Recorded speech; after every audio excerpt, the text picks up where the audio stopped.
Transpac Aviation has not said who was in that plane, but it is a flight school based here in Phoenix, and today's crash marks the company's fifth in this area since 2010, resulting in 8 deaths. ABC 15's Navita Fergani is digging into the history of the company. And Navita, what'd you find? Well, Steve, the company received its license back in 2007. Since then, the FAA has documented 20 different instances and accidents, and 5 of which were major.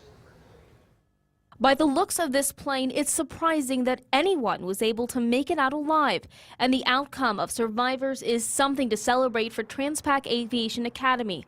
According to records with the National Transportation Safety Board, the company is linked to 4 additional crash investigations, 3 of them fatal. The first report opened by the NTSB was in January 2010, when this plane crashed during a landing attempt at Deer Valley Airport. The NTSB rules pilot error, claiming the student pilot was flying very low, causing it to crash into wires before hitting the ground.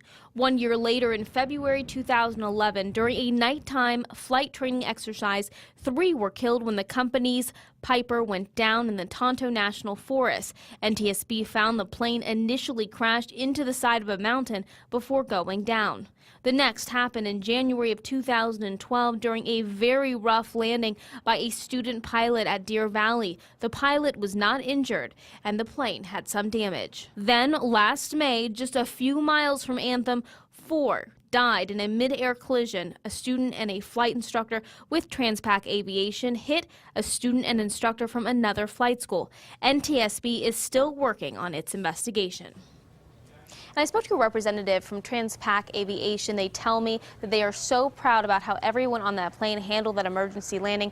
Coming up at 10, hear from the people who live near the Deer Valley Airport who are concerned about the number of deaths. Yeah, it's one of the busiest general aviation airports in the country, I believe, if not the busiest. So there's got to be some concern around there. Thanks so much, Navita.